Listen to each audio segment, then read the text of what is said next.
ಈ ಬದಲಾವಣೆ ಅನ್ನೋದು ಕೇವಲ ಕಾಂಗ್ರೆಸ್ನಲ್ಲಷ್ಟೇ ಅಲ್ಲ, ಬಿಜೆಪಿಯಲ್ಲೂ ಆಗಲಿದೆ ಅನ್ನೋ ಸುದ್ದಿ ಕೇಳಿಸ್ತಾ ಇದೆ. ಆದರೆ ರಾಜ್ಯಾಧ್ಯಕ್ಷರ ಬದಲಾವಣೆ ಇಲ್ಲ ಅಂತ ದೆಹಲಿ ಮೂಲಗಳು ಹೇಳ್ತಾ ಇದ್ದು ಕೆಲ ಕಾರಣಗಳನ್ನು ಕೊಟ್ಟಿದೆ. ವಿಜಯೇಂದ್ರ ಕಂಟಿನ್ಯೂಗೆ ಪಂಚ ಕಾರಣಗಳನ್ನು ಹೈಕಮಾಂಡ್ ಕಂಡುಕೊಂಡಿದೆ. ಇದೇ ವಿಚಾರವನ್ನು ವಿಪಕ್ಷ ನಾಯಕ ಆರ್ ಅಶೋಕ್ ಕೂಡ ಹೇಳಿದ್ದಾರೆ.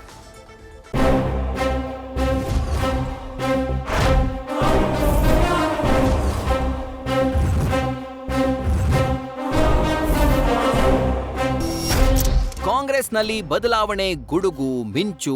ಸೆಪ್ಟೆಂಬರ್ಗೆ ಡೇಟ್ ಫಿಕ್ಸ್ ಅಂತ ಪಂಚಾಂಗ ಓಡಾಡ್ತಿದೆ. ಆದ್ರೆ ಇತ್ತ ಬಿಜೆಪಿಯಲ್ಲೂ ಅದೇ ಮುಂಗಾರು.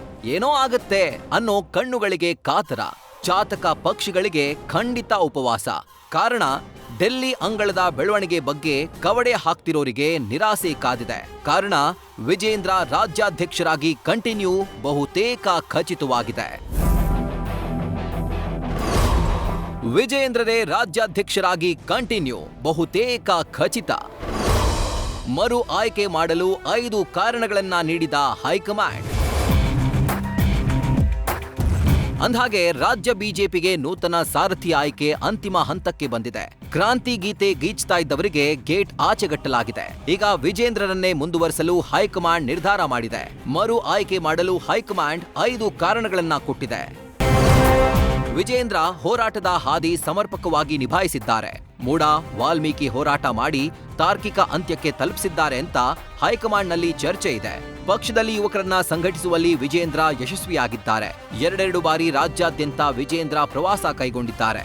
ಸರ್ಕಾರದ ವಿರುದ್ಧ ಹಗರಣ ಸಂಬಂಧ ಹೋರಾಟ ಸಂಘಟಿಸಿದ್ದಾರೆ ಅಂತ ಹೈಕಮಾಂಡ್ ತಮ್ಮ ಆಯ್ಕೆಯನ್ನ ಸಮರ್ಥಿಸಿಕೊಳ್ತಾ ಇದೆ.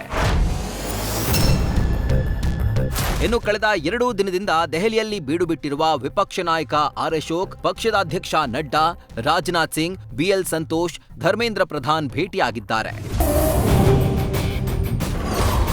ರಾಜ್ಯಾಧ್ಯಕ್ಷ ಬಗ್ಗೆ ಡೆಲ್ಲಿಯಲ್ಲಿ ಚರ್ಚೆ ಇಲ್ಲ, ನಾನು ರೇಸ್ನಲ್ಲಿಲ್ಲ. ಡೆಲ್ಲಿಯಲ್ಲಿ ಹೈಕಮಾಂಡ್ ಭೇಟಿ ಬಳಿಕ ಆರ್ ಅಶೋಕ್ ಹೇಳಿಕೆ.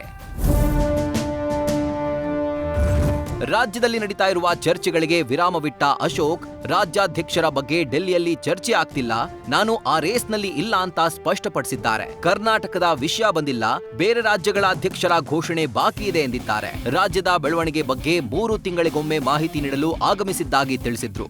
ನನಗನ್ಸೋ ಪ್ರಕಾರ ಆತರ ಅಧ್ಯಕ್ಷರ ಬಗ್ಗೆ ಯಾವುದೇ ರೀತಿ ಚರ್ಚೆಗಳು ಇಲ್ಲಿ ನಡೆದೇ ಇಲ್ಲ.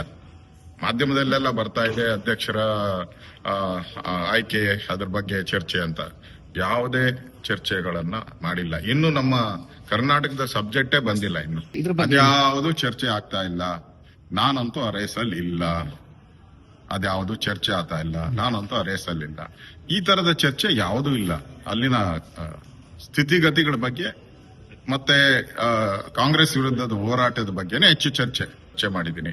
ನಿನ್ನೆ ನಡ್ಡಾ ಅವ್ರ ಜೊತೆನೂ ಸುಮಾರು 20 ನಿಮಿಷಗಳ ಕಾಲ ಮಾತಾಡಿದ್ದೀನಿ. ಸಂತೋಷ್ ಜಿ ಅವ್ರು ಕೂಡ ಸುಮಾರು 30-35 ನಿಮಿಷ ಮಾತಾಡಿದ್ದೀನಿ.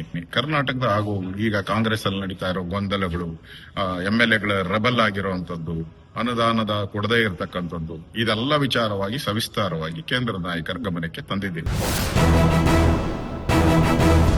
ಹೋರಾಟದ ರೂಪುರೇಷೆ ರೂಪಿಸೋದ್ರ ಜೊತೆಗೆ ಎಲ್ಲಾ ನಾಯಕರನ್ನ ಒಗ್ಗೂಡಿಸುವ ಸಾಮರ್ಥ್ಯ ಹೊಂದಿದ್ದಾರೆ ಅಂತ ಅರಿತ ಹೈಕಮಾಂಡ್ ವಿಜೇಂದ್ರರನ್ನ ಪೂರ್ಣಾವಧಿ ಅಧ್ಯಕ್ಷರನ್ನಾಗಿ ನೇಮಿಸಲಿದ್ದಾರೆ ಅನ್ನೋ ಸುದ್ದಿಗಳು ಡೆಲ್ಲಿಯಿಂದ ಕೇಳಿಸ್ತಾ ಇದೆ. ಒಟ್ಟಾರೆ ರಾಜ್ಯ ಬಿಜೆಪಿಯಲ್ಲಿ ಬದಲಾವಣೆ ಆಗತ್ತೆ ಅಂತ ಕನಸು ಕಾಣ್ತಿದ್ದವರಿಗೆ ಅದು ಹಗಲುಗನಸಾಗಿ ಕಾಣ್ತಿದೆ. ಬಿಜೆಪಿ ರಾಷ್ಟ್ರೀಯ ಅಧ್ಯಕ್ಷರ ಆಯ್ಕೆಗೂ ಮೊದಲೇ ಕರ್ನಾಟಕದಲ್ಲಿ ವಿಜೇಂದ್ರಗೆ ಸಾರಥ್ಯ ನೀಡೋ ಕಾಲ ಸನ್ನಿಹಿತವಾಗಿದೆ. Madhusudan, political bureau, news first. News first ನಿರ್ಭೀತಿಯಿಂದ ನಿಮ್ಮ ಪರವಾಗಿ.